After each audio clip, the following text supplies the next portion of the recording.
Eu tinha 14 anos quando meu irmão mais novo desapareceu.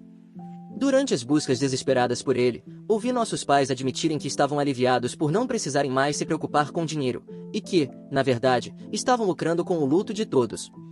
Foi então que descobri que o sequestro tinha sido planejado por eles mesmos. Eu tinha 14 anos quando meu mundo desabou.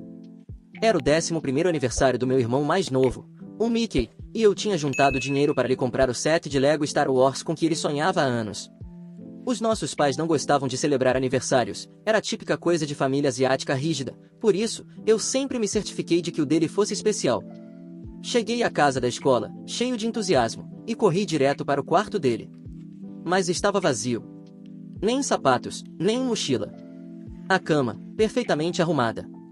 Pensei que talvez os nossos pais tivessem mudado de ideia e o tivessem levado para sair, pela primeira vez. Mas quando eles chegaram a casa às 5 da tarde e perguntei pelo Mickey, a expressão deles mudou. O que se seguiu foi uma confusão de cartazes de desaparecimento, relatórios policiais, entrevistas, buscas no bairro. As doações choviam, dezenas de milhares de dólares, mas eu não me importava com o dinheiro. Eu só queria o meu irmão de volta. 3 semanas depois do desaparecimento, ouvi os meus pais sussurrando na cozinha. Desci as escadas, e ouvi a minha mãe dizer, quase alegre, não me leves a mal, eu amo o Mickey, mas estou feliz por não termos mais que nos preocupar com dinheiro. O meu pai concordou. Eu enlouqueci, gritei com eles. A minha mãe mandou-me calar a boca e disse que eles também estavam a sofrer, mas eu vi tudo claramente. Eles não estavam de luto, estavam a lucrar. Eu desabei a chorar, e o meu pai levou-me para a cama como se eu fosse um bebê de novo, mas eu nem conseguia olhar para ele. Alguns dias depois, a minha mãe publicou nas redes sobre uma nova fundação em nome do Mickey. Não eram mais posts de busca, era uma instituição de caridade de conscientização sobre sequestros de crianças. Em poucas semanas, os dois largaram os empregos e dedicaram-se em tempo integral a promovê-la. Conseguiram entrevistas na mídia, produtos, palestras. Eu estava a afogar-me em luto e eles estavam a aproveitar a onda. Sempre que tentava falar sobre o Mickey, eles ignoravam. Quando pedi para ir à terapia, disseram-me para ser homem. Então, eu criei os meus próprios rituais. Todas as quartas-feiras, o dia favorito do Mickey, eu lia os nossos antigos chats do Skype e via vídeos de nós a brincar. No dia 27 de cada mês, o dia em que ele desapareceu, eu visitava os lugares favoritos dele com o set de Lego que eu nunca consegui dar. Eu recusava-me a esquecer. Então, no que seria o 13º aniversário dele, recebi um estranho correio de voz. Um barulho abafado, e depois a voz do Mickey, clara como água, a dizer Rua das Nozes. Peguei o cartão de crédito da minha mãe, chamei um Uber e rodei 2 horas até o único lugar que eu conhecia na Rua das Nozes, a cabana da minha tia. E lá estava o nosso carro na entrada. Espreitei pela janela, o meu pai estava a fazer ramen, o favorito do Mickey. E depois vi uma corda sair do chão, uma porta de alçapão. O meu pai abriu-a e entregou uma tigela lá para baixo. 2 mãos pequenas estenderam-se, pálidas e magras, mas inconfundivelmente as do Mickey, com a mesma marca de nascença no polegar direito. Eu filmei, com as mãos a tremer. Quando meu pai olhou para a janela, eu abaixei-me e quase desmaiei de medo. Assim que ele saiu no carro, eu arrombei a casa, usando a chave sobressalente que ainda estava escondida na pedra falsa ao lado do gnomo. Rastejei até a porta de alçapão, sussurrando o nome do Mickey. Nenhuma resposta. Abri e desci. Ele estava lá, vivo, pele e osso, mais vivo. Ryan, ele sussurrou. Eu abracei-o com tanta força que quase caímos os dois. Ele contou-me que o mantiveram ali o tempo todo. O pai disse que era pela família, que eles precisavam de dinheiro, e que se o Mickey tentasse fugir, eles viriam atrás de mim. Fiquei doente. Fizemos uma mala e saímos de fininho. O Mickey guiou-nos pela floresta, ele disse que o pai sempre voltava pela estrada, garoto esperto. Mas perdemos-nos. Depois de horas a vaguear, voltamos para a cabana. Eu quase gritei. Antes que pudéssemos recuar, vimos faróis. Era nossa mãe. Escondemo-nos e ouvimos os nossos pais a discutir na varanda sobre dinheiro, a instituição de caridade, as consequências. Nem por um momento eles disseram o nome do Mickey com preocupação, apenas com pânico sobre a imagem deles. Depois o Mickey pisou num galho. Eles ouviram. O pai veio em direção às árvores com uma lanterna. Nós congelamos. A luz varreu-nos. Eu prendi a respiração por tanto tempo que quase desmaiei. Acabaram por voltar para dentro. Nós fugimos novamente, usando o que restava da bateria do meu telemóvel para iluminar. Quando o sol nasceu, fomos parar a um posto de gasolina numa cidade próxima, mesmo a tempo de ver um carro da polícia estacionar. Em pânico, abaixamo-nos atrás de um caixote do lixo. Foi quando eu o vi, o Sr. Shen, o meu antigo professor de história. Corri até ele, ofegante, implorando por ajuda. Ele não acreditou em mim no início, até ver o Mickey. Então, tudo mudou. Ele levou-nos até a irmã, Elaine, uma advogada. Ela acreditou em nós, especialmente depois de eu lhe mostrar o vídeo. Ela entrou em contato com os serviços de proteção à criança imediatamente. Assim que começamos a sentir-nos seguros, os nossos pais apareceram na casa da Elaine. De alguma forma, eles nos tinham encontrado. Tentaram entrar, alegando que estávamos confusos e manipulados. Eu saí e disse-lhes que tinha provas em vídeo. Eles desabaram, gritaram, ameaçaram, tentaram forçar a entrada, mas a polícia chegou a tempo. Os nossos pais fugiram, mas foram apanhados na fronteira do estado um dia depois. As notícias explodiram: menino desaparecido encontrado vivo, pais presos em esquema de sequestro encenado. Os repórteres acamparam em frente à nossa casa de acolhimento temporária com os Wilsons, mas a polícia manteve-os afastados. A tia Jenny, a irmã mais nova do meu pai, ligou da Flórida, horrorizada. Ela ofereceu-se imediatamente para ficar conosco e voou no dia seguinte. Eu mal me lembrava dela, mas o Mickey e eu agarramo-nos a ela como a uma boia salva-vidas. Ela chorava sem parar quando nos viu. Eu devia ter sabido, ela repetia. Eu pensei que eles estavam de luto, mas eles eram apenas monstros. 2 dias depois, estávamos num avião para a Flórida. A tia Jenny vivia num apartamento modesto, mas ela converteu o escritório em quarto para o Mickey e cedeu a sala de jantar para mim. Não era muito, mas era seguro. Era tudo o que precisávamos. As primeiras semanas foram um inferno. O Mickey tinha pesadelos a gritar quase todas as noites. Ele estremecia se uma porta batesse ou se ouvisse passos nas escadas. Eu não estava muito melhor, continuava a verificar se ele estava bem, aterrorizado que ele desaparecesse de novo. A tia Jenny colocou-nos em terapia imediatamente, e isso começou a ajudar, lentamente. Depois veio o julgamento. Os nossos pais foram acusados de sequestro, abuso infantil, fraude e uma dúzia de outras coisas que eu não entendia. Os advogados deles tentaram inventar uma história ridícula sobre o trauma os ter feito perder a noção da realidade, mas quando o tribunal viu o vídeo, quando ouviram a minha voz a tremer enquanto eu narrava o que tinha visto pela janela, acabou. Eu não tive de testemunhar pessoalmente, graças a Deus. O Mickey testemunhou brevemente, mas eles protegeram-no para que não tivesse de olhar para a mãe e para o pai. A tia Jenny disse que ele era o garoto mais corajoso que ela já tinha visto. O julgamento durou 3 semanas. O veredito veio rápido, culpados de todas as acusações. O pai pegou 25 anos, a mãe 22. O juiz chamou-lhe um dos esquemas mais desumanos e manipuladores que ele tinha visto em décadas. Eu pensei que me sentiria melhor depois de ouvir a sentença, mas só senti um vazio. Eram os nossos pais, as pessoas que deveriam nos amar. Como se processa isso? A tia Jenny levou-nos para tomar sorvete depois da sentença. Sentamo-nos num calçadão à beira-mar, a comer enormes taças enquanto as ondas batiam ao longe. Sabe, ela disse suavemente, o que eles fizeram não define vocês. Vocês são sobreviventes. É isso que vocês são. O Mickey perguntou se ela achava que a mãe e o pai nos amaram de verdade.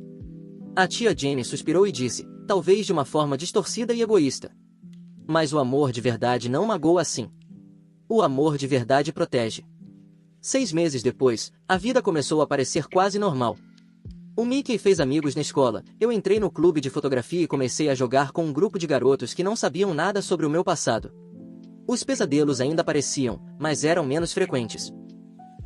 Nós tínhamos dias ruins às vezes, o Mickey parava em quartos pequenos ou eu acordava suando frio a pensar que ouvia a voz do pai, mas estávamos a curar.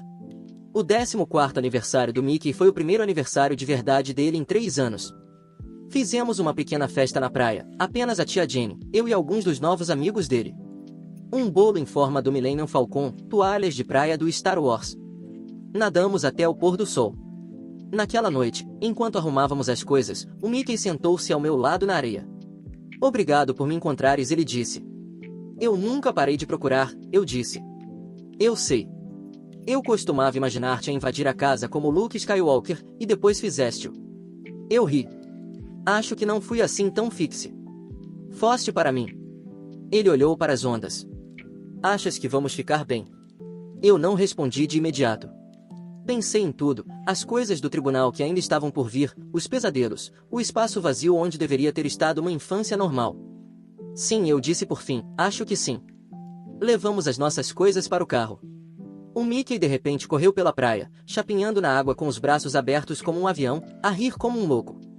Apenas um garoto normal e meio tolo, livre pela primeira vez em anos. E, pela primeira vez em muito tempo, eu acreditei que nós realmente ficaríamos bem. Nós entramos numa rotina na Flórida.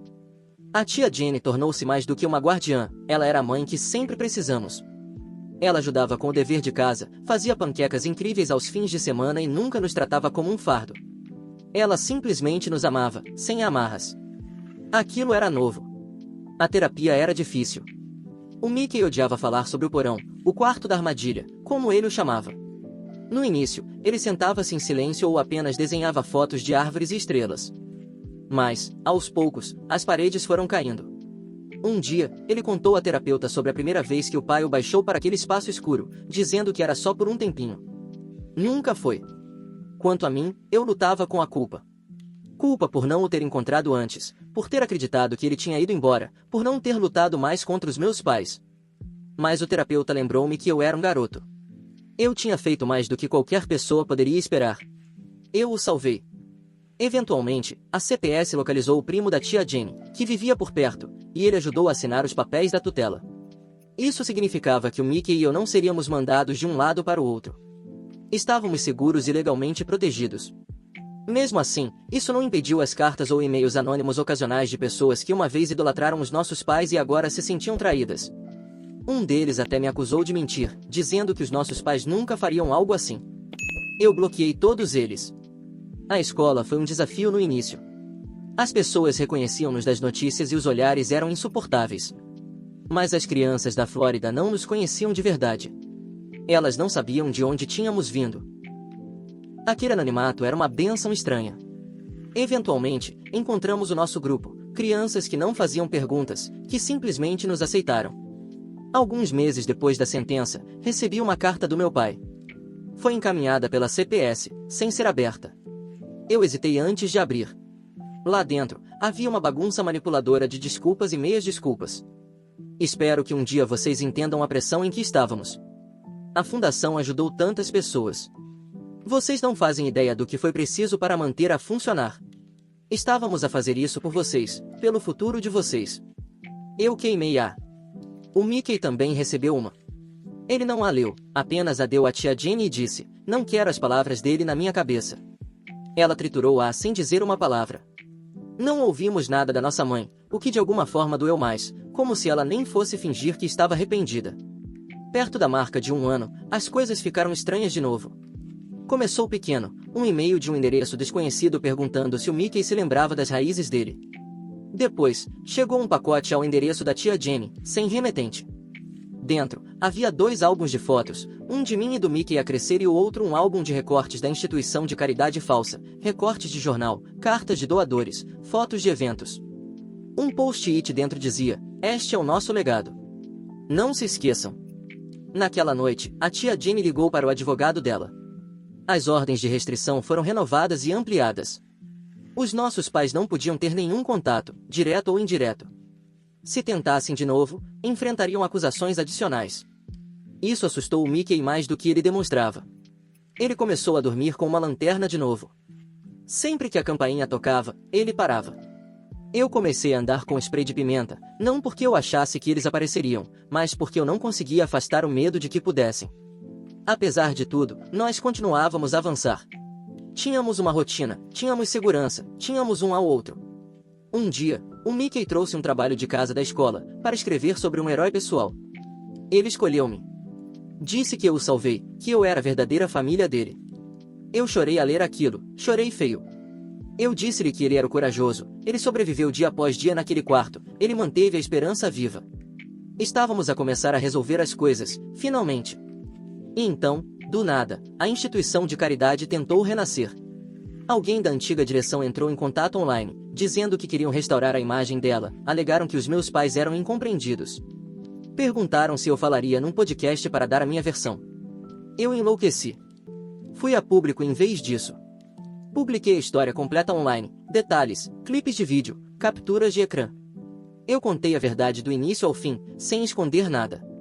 O post viralizou, as notícias pegaram de novo. As pessoas ficaram horrorizadas. A direção dissolveu-se da noite para o dia. Qualquer simpatia que alguém tivesse pelos meus pais desapareceu.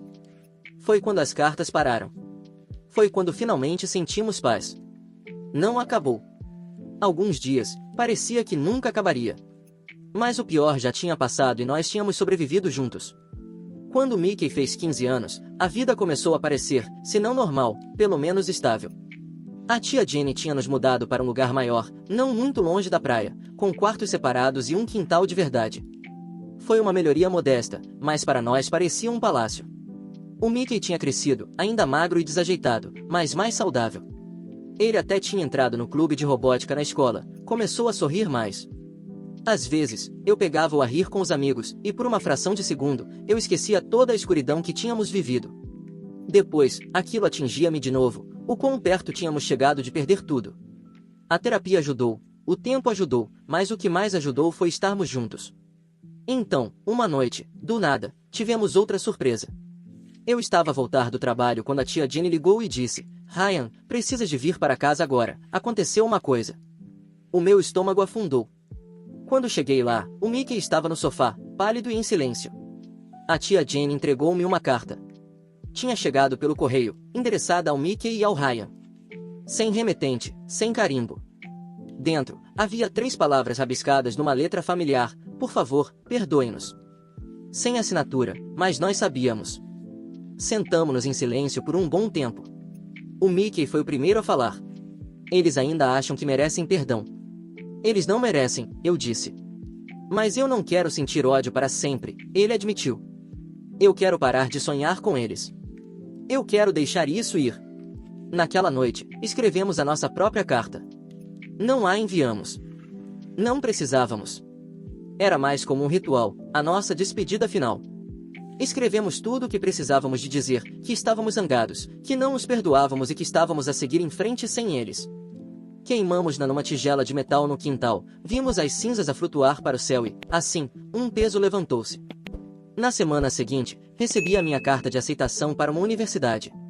Eu ia tirar um curso de psicologia, queria ser conselheiro um dia, talvez ajudar outras crianças como o Mickey. A tia Jenny chorou quando leu. O Mickey gritou e me abraçou. "Vai ser o melhor terapeuta de todos," ele disse. "Já salvaste um garoto.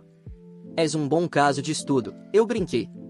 No final do verão, fizemos um pequeno churrasco, apenas os nossos amigos, a nossa nova família escolhida. Sem discursos, sem drama, apenas hambúrgueres, uma fogueira e risos. E enquanto eu via o Mickey a correr com uma arma de água, a gritar de alegria, percebi algo importante.